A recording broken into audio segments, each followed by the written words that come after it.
오늘 은혜라는 제목으로 함께 말씀을 나누도록 하겠습니다. 우리가 계속해서 그 민수기 말씀을 보고 있습니다. 그래서 1장에서 10절은 출애굽 이후에 시내 광야에서 이제 이스라엘 백성들이 가나안을 향한 진군을 준비하면서 이제 이스라엘의 정결에 관한 내용을 다루고 있습니다. 그래서 1장에서 10장까지를 우리가 읽으시다 보면 이스라엘 진영에 대한 정결에 대한 내용이 나오고 또 성막에 대한 정결이 나오고 또 마지막으로는 이제 사람들의 이스라엘 백성들에 대한 정결에 대해서 이야기를 하고 있습니다. 그래서 지난 6장 본문에서 우리가 나시린에 관련된 내용을 가지고 함께 말씀을 나누었는데 모두가 원한다면 남자나 여자나 할 것 없이 나시린이 될 수 있다라는 거, 그리고 그 나시린의 서원 기간만큼은 제사장보다 더 엄격한 어떤 정결을 유지해야 하는 의무와 또 나아가서 그 나시린의 기간이 끝난 이후에는 예배자의 삶을 살아야 하는 것, 그게 이제 그 나시린에 갖고 있는 그 의미를 우리가 나누었는데요. 이 굉장히 파격적인 이야기이죠. 그러니까 우리는 뭐 당연스럽게 받아들일 수 있는 내용들일 수 있고 또 오늘날 문화에서는 쉽게 이해할 수 있는 부분이긴 하지만 사실 고대 근동의 문화에서 보면 이런 나시린 서원을 볼 때 이게 굉장히 파격적인 이야기라는 것을 우리가 이 말씀을 통해서 발견하게 되는 것 같습니다. 그러니까 당시에 이러한 내용들을 보면 성경이 참 인간의 머리에서 나오지 않았다라는 것을 또 한번 깨닫게 되는 그런 말씀인 것 같은데 오늘 본문 또한 굉장히 파격적인 이야기입니다. 그래서 오늘 본문은 이제 유월절에 대한 이야기거든요. 그러니까 유월절이라는 것이 우리가 다 아시겠지만 이제 출애굽하면서 지켜야 하는 그렇죠? 절기이지 않습니까? 그래서 그 유월절이 매해 첫 달 14일에 그래서 우리가 민수기 1장을 보시면 그 출애굽 이후에 하나님께서 그 이스라엘 백성들의 시간을 바꿔 주시죠. 그래서 그 출애굽한 날을 그 첫 해로 지정을 하시면서 그때부터 이제 새로운 하나님 나라 백성의 시간을 부여해 주십니다. 그래서 매해 첫 달 14일에 이 유월절을 지켜야 하는 그러한 규례가 있습니다. 근데 제가 이것을 왜 파격적이라고 말씀드렸냐면 우리가 생각하는 그 율법의 틀을 하나님께서 지금 깨시기 때문에 제가 굉장히 파격적이라고 지금 말씀을 드린 것입니다. 그래서 우리가 오늘 이 그 두 번째 유월절 사건을 보면서 이것이 우리에게 어떤 의미가 있는지 함께 알아보도록 하겠습니다.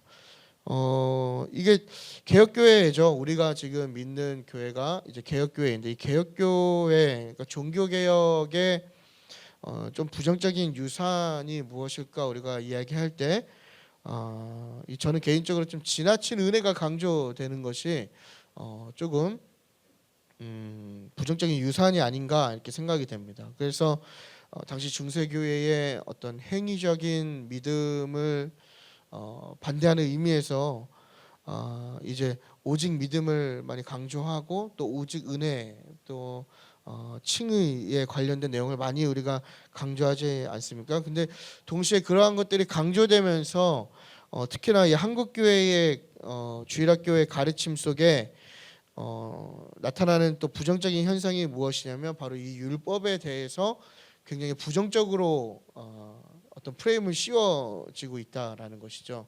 그래서 우리가 대부분 구약에서 율법에 얘기하면 은혜에 반대되는 것 그러지 않습니까? 그리고 뭔가 이렇게 부정적인 이미지들. 그래서 뭐 심각한 곳은 율법이 나쁘다고 가르치기도 하고. 그래서 우리가 이런 율법이라는 것을 떠올렸을 때 벌써 이렇게 좀 답답해지는 것을 우리가 느낄 수 있죠. 굉장히 뭔가 고정적이고 굉장히 뭔가 뭐라 해야 될까요? 배타적인 어떤 이미지를 우리가 떠오르게 되는데 그래서 우리가 율법을 우리의 신앙에 적용해 보면 율법이 오히려 우리의 신앙을 이렇게 조여매는 뭔가 억압하는 또 굉장히 획일적인 것들이고 그렇기 때문에 필요가 없다라고 우리가 생각하고 많은 오해를 하고 있는 것이죠. 근데 오늘 본문을 우리가 잘 읽다 보면 이런 우리가 갖고 있는 잘못된 편견들이 이 두 번째 유월절의 내용을 통해서 걷어내기에 충분하다라는 것을 우리가 깨닫게 될 것입니다. 그래서 오늘 본문의 내용을 잘 묵상하시다 보면 하나님께서 주신 그 율법의 융통성과 또 하나님의 자비와 하나님의 은혜가 그 율법 안에 있음을 우리가 발견할 수 있을 것입니다.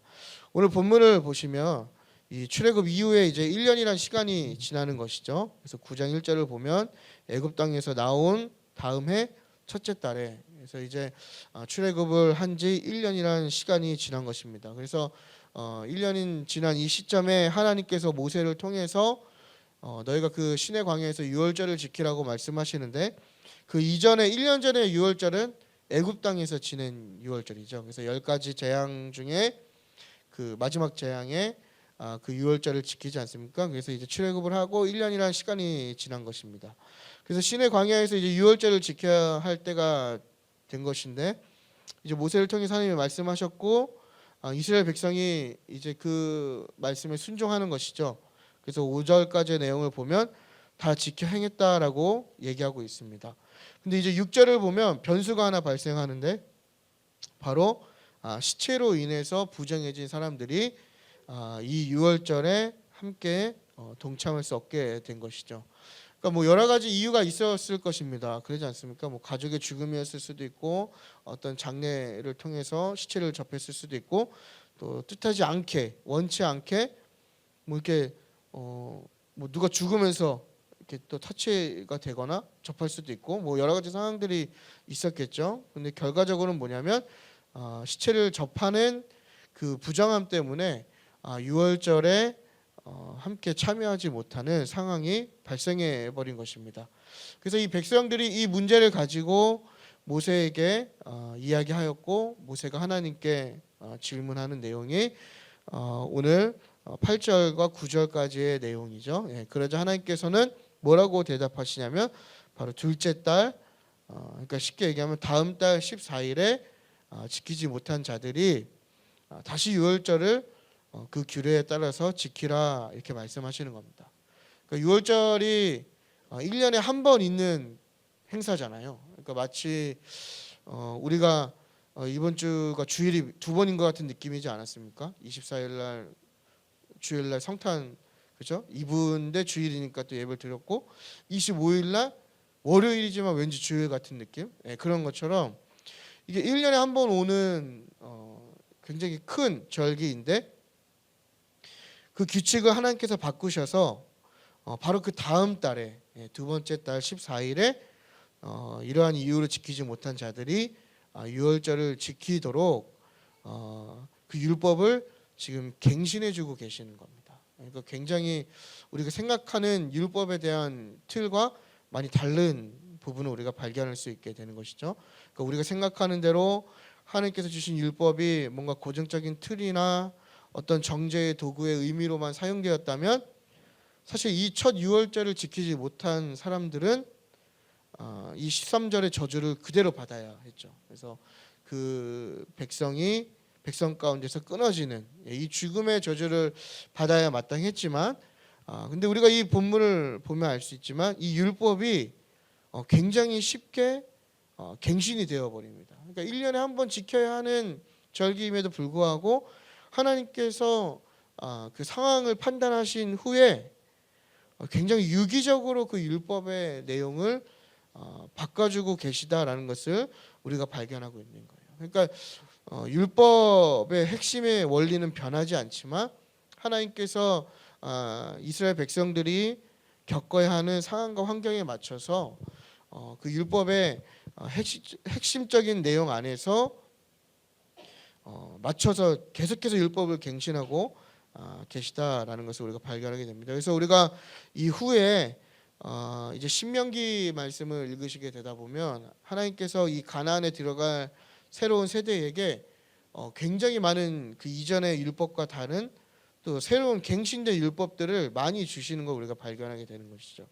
그런 의미에서 볼 때 하나님께서 참 인간의 어떤 상황에 맞춰서 많이 배려해 주신다. 우리가 또 이렇게 이해할 수 있는 것 같습니다. 그래서 모세가 질문한 것이죠. 굉장히 고민하지 않았겠습니까? 이게 하나님 유월절이라고 하는 것은 1년에 한 번 지켜야 되는데 이게 못 지킨 사람들 어떻게 할까요? 이렇게 고민했을 때 하나님께서 굉장히 심플하게 그러면 다음 달에 지키게 이렇게 말씀하시는 거예요. 굉장히 지금 파격적인 이야기를 지금 계속해서 하고 계시는 겁니다.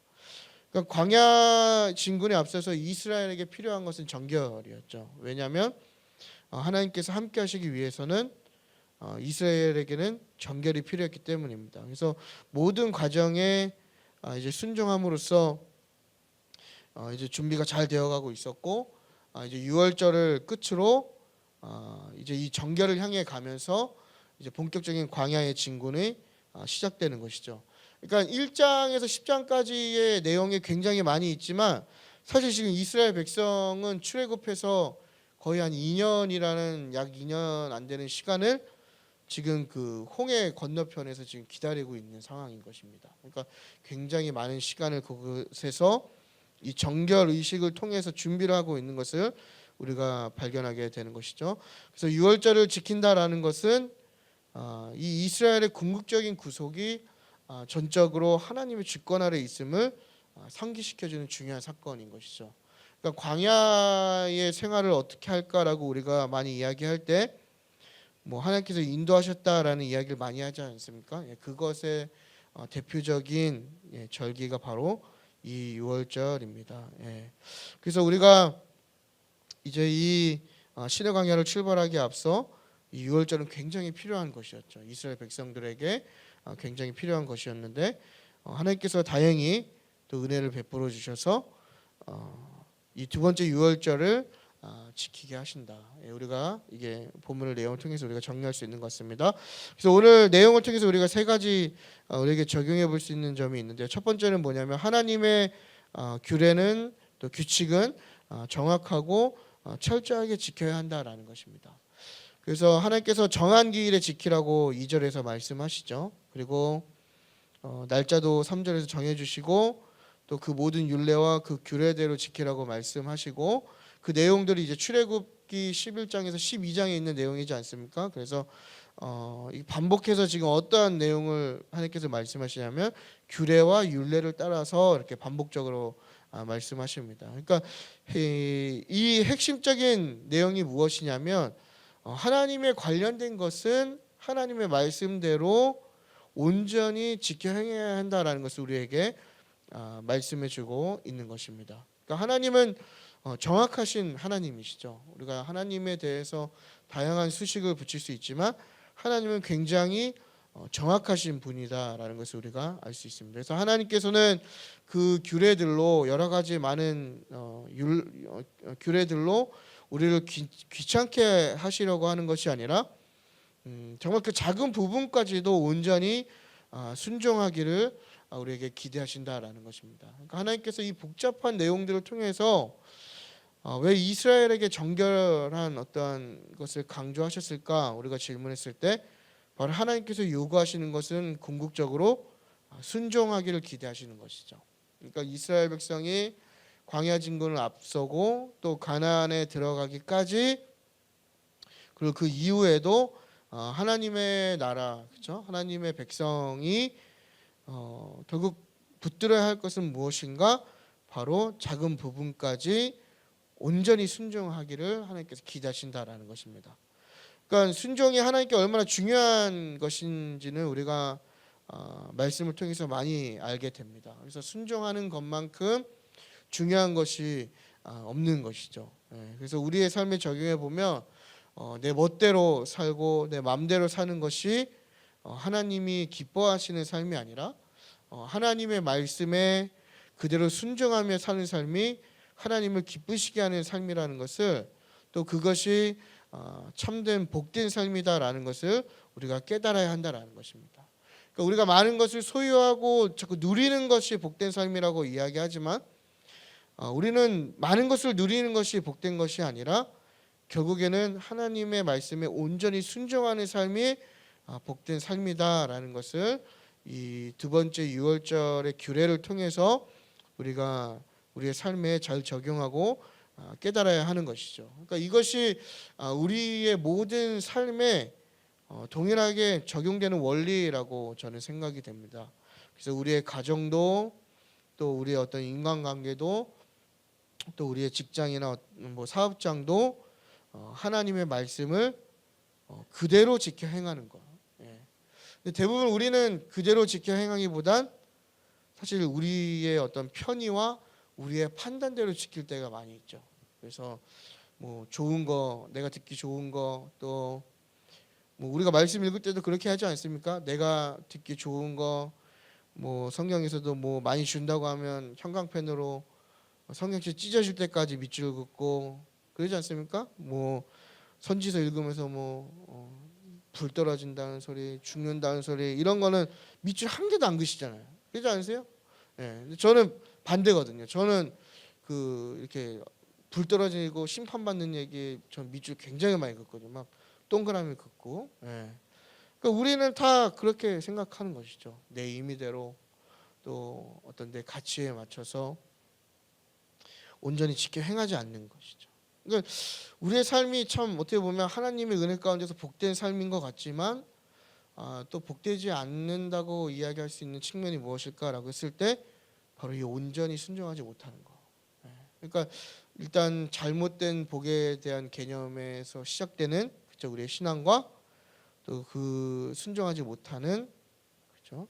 그 불순종이 결과적으로 우리의 삶이 참 하나님 앞에 부끄럽게 되지 않는가 이렇게 또 돌아보게 되는 것 같습니다.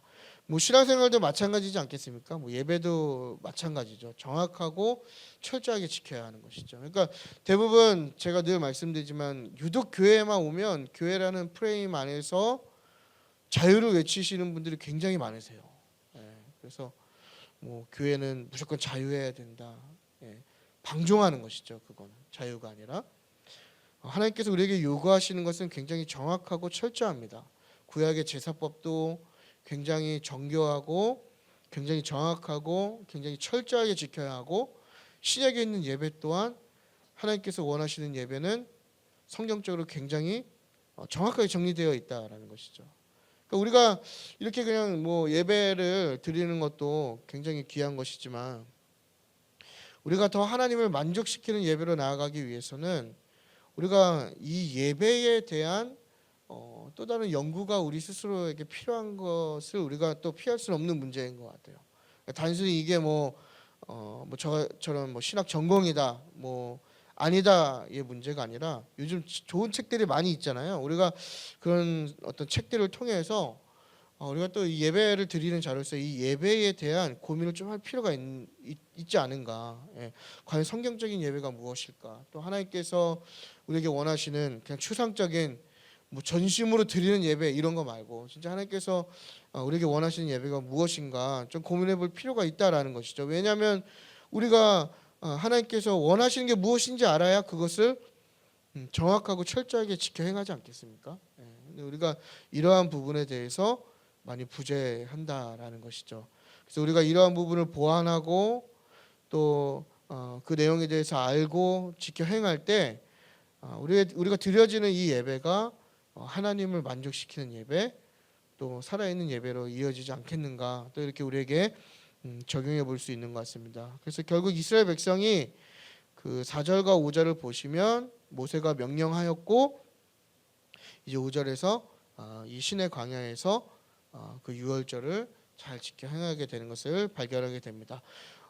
우리의 삶에 주어지는 많은 하나님의 그 요구 가운데 뭐 삶이든 신앙생활이든 우리가 좀 더 철저하게 내년에는 이렇게 돌아보니까 오늘이 23년도 마지막 수요일 예배네요. 아닌가요?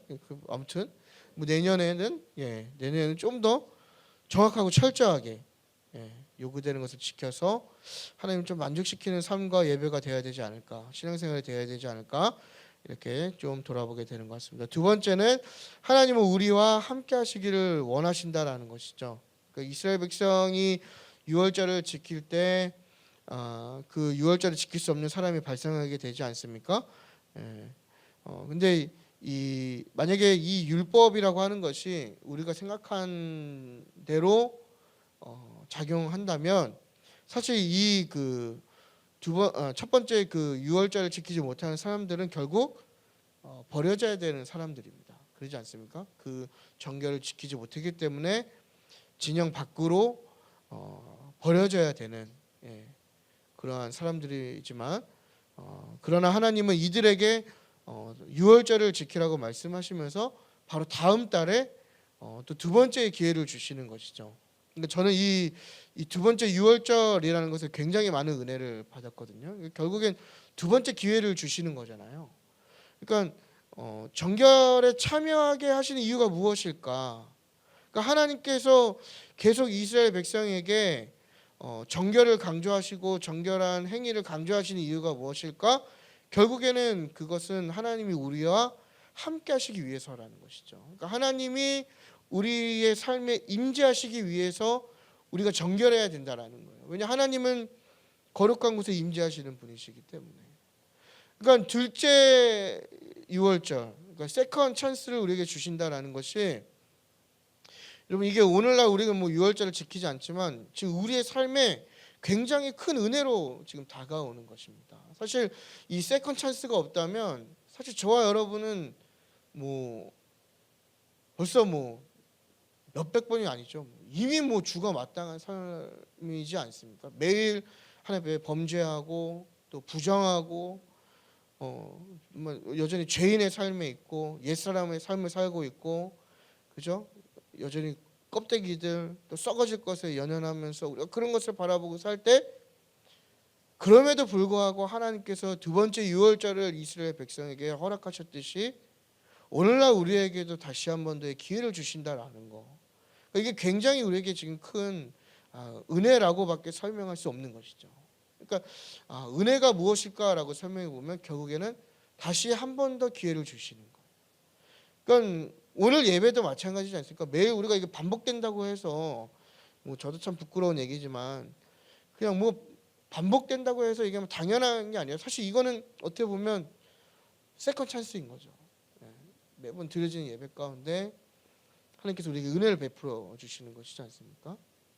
그러니까 왜냐? 하나님께서 저와 여러분의 삶에 임재하고 싶으시기 때문에. 그러니까 하나님과 동행하기 위해서는 내가 거룩해져야 되는 것이죠. 근데 내가 거룩할 수 없는 존재이기 때문에 우리가 이 정결을 통해서 그 거룩함으로 나아가는 것이지 않습니까? 그러니까 하나님께서 그걸 계속 요구하시는 거예요. 그러니까 이미 우리는 죽은 자였고 사형수였고 영원한 형벌에 놓인 자들이지만 하나님께서 그럼에도 불구하고 매일의 이 은혜를 통해서 마치 두 번째 유월절과 같이 우리에게 은혜를 베푸시고 있다. 굉장히 우리에게 큰 어떻게 보면 용기와 또 위로를 주는 그러한 말씀을 우리가 또 보게 되는 것 같습니다. 결국 우리가 지금 살아있는 이유인 것이죠. 그러니까 여러분 이렇게 한 해를 이렇게 돌아보는 시점을 보면 저는 어제 문득 제가 어제 치킨을 먹었거든요 저녁에. 근데 문득 치킨을 찾아오면서 한 해를 돌아보니까 이게 하나님의 은혜가 아니면 올 한 해는 어떻게 살았을까? 또 이런 또 묵상을 해보는 것 같아요. 그죠?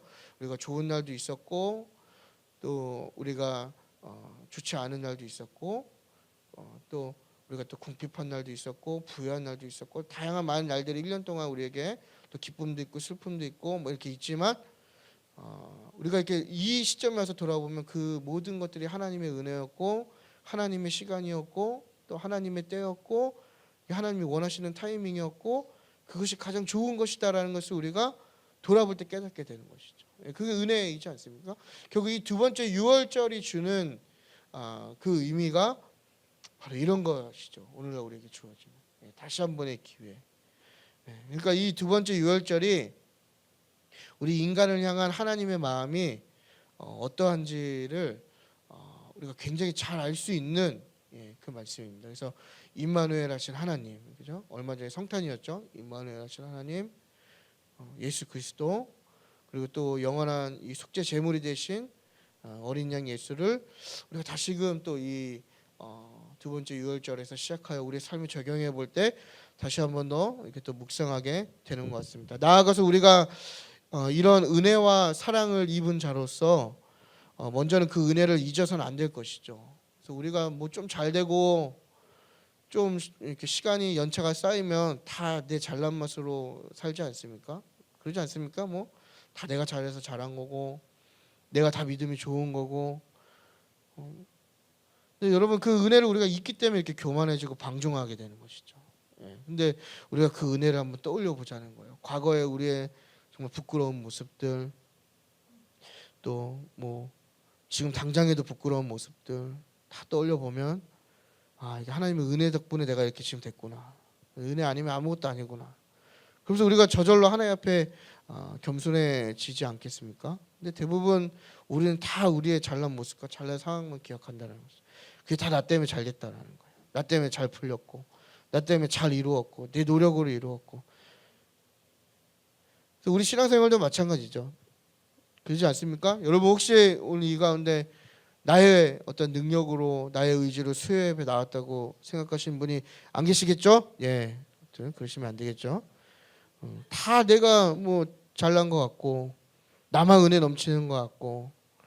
그래서 우리가 쉽게 하는 게 무엇입니까? 남 쉽게 판단하고 정죄하고 스스로 하나님의 자리에 앉아서 하나님과 같이 심판하지 않습니까?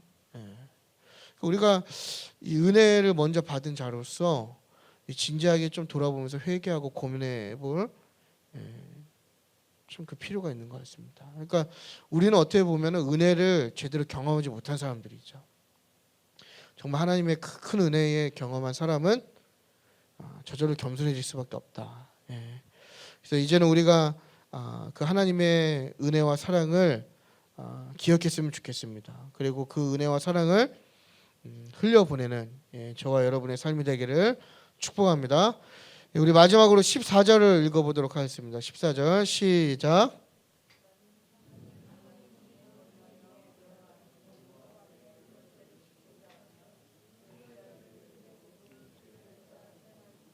거류민에게나 본토인에게나 그 율례는 동일할 것이니라. 아멘. 세 번째는 뭐냐면 하나님의 은혜는 온 민족을 향한다라는 것입니다. 그러니까 출애굽 당시에 이스라엘을 따라서 다양한 그 민족들이죠. 잡족이라고 하는 민족들이 이제 출애굽을 하게 되는데 하나님께서는 그 이스라엘 그 민족 외에 다른 민족을 배척하지 않으시고 이스라엘과 함께 다양한 타국인들도 유월절에 참여할 수 있도록 지금 허락해주고 계시는 겁니다. 근데 여기서 중요한 것은 뭐냐면 그 이방인이죠, 잡족들도 이 유월절의 규례를 본토인이죠, 그러니까 이스라엘 민족과 동일하게 적용해주고 계시다라는 거예요. 그래서 너희는 뭐 잡족이기 때문에 다른 뭐 더 남다른 규율을 만들거나 규칙을 만드신 게 아니라 동일하게 적용하고 계신다. 그러니까 타국인들을 배척하지 않으시고 차별 없으신 하나님을 발견하게 되는 것이죠.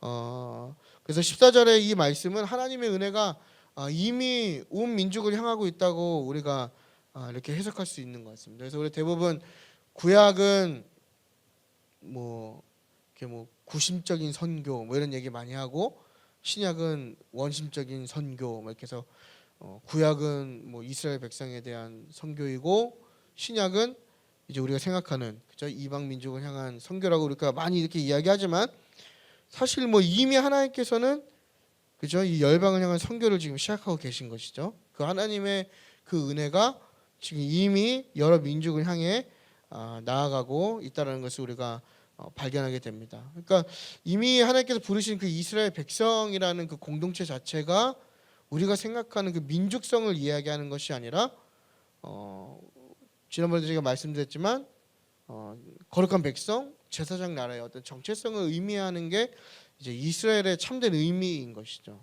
그래서 우리가 이것을 잘 기억하면서 우리도 마찬가지로 우리가 먼저 이렇게 하나님께 부르심 받았고 은혜 받았고 구원 받았지만 여기서 끝나는 것이 아니라 또 이것을 우리가 이 받은 은혜를 소유하고 쌓아두는 것에 그치는 것이 아니라 뭘 해야 되냐? 바로 흘려 보내야 된다라는 것입니다. 그러니까 믿지 않는 사람들에게 이 온 민족에게 이 은혜가 향하고 있어야 된다라는 거예요. 그러니까 교회도 마찬가지고 성도도 마찬가지고 이 은혜가 무언가 나만 소유하고 나만 받는 특별한 것이 아니라 하나님이 온 민족을 향하신 것처럼 우리도 하나님을 모르는 자들에게 향해야 된다라는 것이죠. 그러니까 여러분 우리가 이게 좀 잘 생각해 볼 필요가 있는 것 같습니다. 우리가 교회라는 공동체가 굉장히 자칫하면 이게 고립되어서 굉장히 이기적인 집단이 될 확률이 굉장히 높습니다. 그래서 우리 배만 부르고 우리만 잘 누리고 뭐 이렇게 하면 그게 좋은 게 아니 생각을 우리가 좀 해볼 필요가 있는 거예요. 그러니까 과연 하나님께서 그러한 교회들의 모습을 보시면서 기뻐하시겠는가? 그 교회만 배불리 먹고 그 교회만 좋은 건물을 갖고 그 교회만 많은 것을 소유할 때 하나님께서 기뻐하시겠는가? 우리가 다시 한 번 더 생각해 볼 필요가 있다라는 것입니다. 그러니까 우리가 25일날 셀러브레이션 했죠. 셀러브레이션 했는데 이 셀러브레이션은 참 감사한 것이지만 저는 개인적인 이 말씀의 묵상을 비교해 볼 때 좀 반쪽짜리 기쁨이라고 생각을 해요. 그러니까 우리가 우리끼리 잘 먹고 우리끼리 배부르고 우리끼리 뭐 즐거우면 반만 성공한 것이죠. 흘려보내야 되는 것입니다. 그러니까 우리는 이 부분에 대해서 좀 고민을 많이 해야 돼요. 그러니까 과연 하나님의 은혜를 어떠한 방법으로 믿지 않는 자들에게 흘려보낼 것인가. 이 셀러브레이션이라는 기쁨을 우리만 맛보는 것이 아니라 정말 하나님을 예배하는 이 기쁨을 또 하나님의 이름으로 모여서 함께 맛있는 것을 먹고 나누는 이 기쁨을 하나님을 믿지 않는 자들에게 어떻게 전할 것인가. 깊게 고민해 볼 필요가 있는 것이죠. 그러니까 이것이 어떻게 보면 하나님께서 이 14절에 거류민이나 또 뭐 타국인이나 동일한 은혜를 주시고 동일한 기회를 주신 것처럼 우리가 이렇게 자꾸 흘려보내는 그 움직임이 참된 은혜 받은 자의 태도라고 말씀이 분명 우리에게 이야기하고 있는 것입니다. 뭐 우리의 개인적인 인간관계도 다 마찬가지죠. 그러니까 여러분 너무 교회 다니는 분들끼리 어울리지 마십시오. 이거는 뭐 받아들이는 분마다 좀 거부하실 수도 있겠지만 너무 기독교인들끼리 어울리면 안 됩니다. 그러니까 교회 다니는 분들이 자칫하면은 이 세상 물정 모르는 분들이 많이 되시더라고요. 저는 참 감사해요. 그래서 제가 뭐 지금은 아니지만 그래도 지금까지 살아오면서 뭐 짧은 인생이지만 뭐 이런 사람 저런 사람 또 뭐 땅굴에도 들어가 보고 뭐 하늘에서도 날아보고 뭐 그죠? 저를 핍박하는 사람도 만나보고 저도 핍박도 해보고 뭐 이렇게 여러 사람 만나다 보니까 대충 세상이 뭔지는 이제 감이 있거든요. 근데 이 대부분 뭐 많은 믿음 좋다고 하시는 분들의 특징은 뭐냐면 이게 외골수가 될 확률이 굉장히 많더라고요. 그래서 하나님의 사랑과 은혜를 독점하는 거예요. 전달하지 못하는 것이죠. 여러분 주변에 믿지 않는 분들 많으시죠. 뭐 가족을 포함해서 믿지 않는 분들에게 예수님 믿으라고 우리가 복음을 전달해 본 게 언제인지 한번 고민해 볼 필요가 있다라는 거예요. 이제 여러분 우리 연말이라서 막 여러 모임이 있지 않습니까? 그럼 뭐 또 뭐 송년회다 뭐 세상 말로는 망년회라고 하죠. 무슨 뜻인지 모르겠지만 아무튼 뭐 그런 자리 있을 텐데 뭐 저는 개인적으로 뭐 그곳에 뭐 예배 시간만 겹치지 않으신다면 좀 가셨으면 좋겠어요. 가셔서 그 다른 주님 찾지 마시고 그 저주죠 그거는 또. 제가 어떤 분 카톡을 보니까 온 가족이 또 교회 다니시는 분들인데 온 가족 모임에서 또 다른 주님을 찾고 계시더라고요. 그래서 참 보면서 애통했는데 또 그런 주님 찾지 마시고 우리가 함께 어울리면서도 충분히 그 가운데서 우리가 주님 전할 수 있고 은혜 전할 수 있고 전도할 수 있고 그죠? 그것이 진짜 그리스도인의 어떤 태도가 아닌가. 참 우리가 좀 이렇게 다시 돌아보게 되는 것 같습니다. 그래서 우리가 어떤 삶의 태도와 마음을 갖고 사는지 그리스도인으로서 하나님을 모르는 자들에게 전할 때에 또 그것을 하나님께 받은 은혜와 사랑을 보여줄 때 그것이 진정한 복음이 온 민족을 향하는 첫 걸음이 되지 않을까 이렇게 생각이 됩니다. 그래서 여러분 우리가 이 한 해를 마무리하는 이 시점에 하나님께서도 하나님의 은혜를 온 민족을 향하시는 것을 우리가 기억하면서 나의 삶 속에서 내가 어떻게 할 때 이 복음을 믿지 않는 온 민족을 향할 수 있을까 좀 돌아보는 시간이 되었으면 좋겠습니다. 결론입니다. 우리가 두 번째 유월절을 통해서 인간을 향한 하나님의 사랑과 은혜를 깨닫게 됩니다. 그래서 배타적이고 나쁘게만 보이던 율법이 아니라 하나님께서 주신 이 율법이 굉장히 자유한 것이고 굉장히 융통성이 있다는 것을 발견하게 되는 것이죠. 그리고 또 유월절의 그 본질을 깨닫게 되는데 진정한 유월절이라는 것은 이 날짜를 지키는 것이 아니라 바로 하나님과 함께하는 것을 의미하는 것이죠. 그러니까 여기서 좀 더 오늘날 우리에게 적용해 보면 주일이라는 게 꼭 일요일뿐만이 아니라 주님과 함께하는 매일이 주일이라는 거. 그러니까 우리가 좀 이렇게 또 적용해 볼 수 있는 것입니다. 하나님께서 온 민족에게 공평하게 은혜와 사랑을 베풀어 주신 것처럼 우리 또한 타인에 대해서 혹은 하나님을 모르는 자들에 대해서 배타적인 평가와 또 정죄의 마음과 어떤 그런 평가하는 태도를 버리고 하나님을 믿을 수 있는 기회를 주었으면 좋겠습니다. 그래서 하나님을 알지 못하는 자들에게 또 믿지 않는 자들에게 그 은혜와 사랑을 전하는 저와 여러분이 되었으면 좋겠습니다. 우리가 6월절의 그 참된 의미를 생각하면서 본질이 중요하다는 것을 기억하면서 교회가 보여지는 어떤 양식과 형식 또 인간이 만든 정통을 중요하게 여기는 것이 아니라 하나님과 진짜 동행하는 또 하나님이 임재하시는 거룩한 성전, 거룩한 성도가 되도록 우리 스스로가 정결한 삶과 신앙생활을 추구해야 할 것입니다. 오늘 본문은 이스라엘 백성에게 두 번째 유월절을 주시는 하나님의 마음과 사랑 그리고 우리가 부정하게만 바라보는 율법의 진짜 모습을 보게 해주는 말씀입니다. 그래서 여러분 저는 오늘 이 두 번째 유월절을 은혜라고 표현하고 싶습니다. 그리고 이 은혜가 저와 여러분에게 오늘도 주어지고 있음을 기억했으면 좋겠습니다. 그래서 기회를 주시는 하나님 또 평등한 하나님을 우리의 삶으로 찬양했으면 좋겠습니다.